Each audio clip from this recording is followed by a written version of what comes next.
Drop it.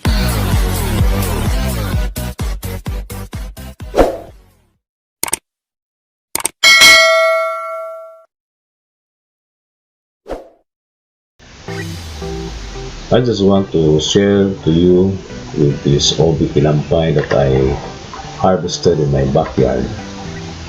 This is one of the biggest Ubi Kinampay that I harvested. I planted this Ubi Kinampay in this area where the soil is fertile and can get enough sunlight. I planted this last June 2020, and with a span of 8 months or 9 months, it became as big as it is harvested today. I dig this for a depth of more than 1 foot in depth. It weighs more or less 20 kilograms and it has an irregular shape. Every year I was able to harvest this kind of Ubi Kinampay as big as this because I always select a place where I can plant this ubi with a loose soil, but a fertile one, so that this ubi can grow bigger. I will always plant this near a tall tree so that the vines can climb into a taller and higher tree,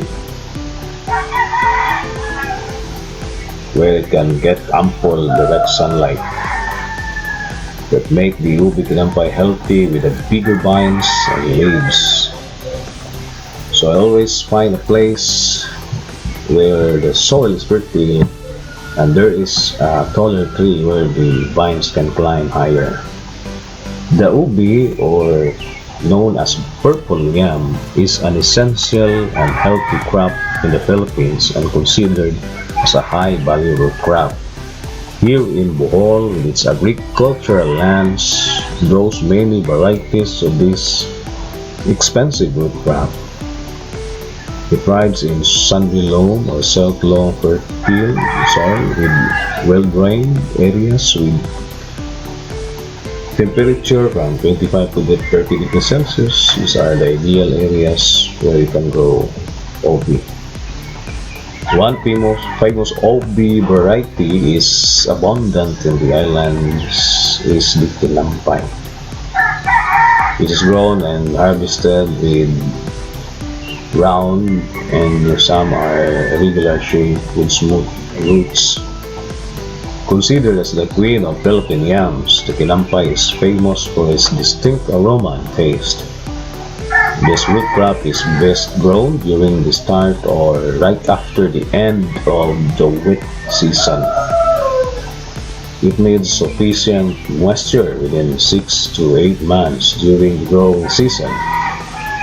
One of its foliage starts to appear yellow or drying up, harvest can start.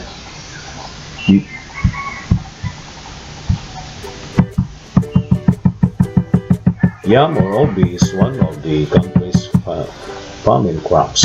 It is grown backyard and commercial farms. Distinguished ubi has a greater yam with fleshy underground roots used as staple food in provinces. Among root crops, it ranks fourth among the widely cultivated. Yam is perennial climbing herb with flesh color ranging from white to yellow, orange, red, and deep purple. Aside from being known as a vegetable, it is famous as halo-halo ingredients and a source of flour.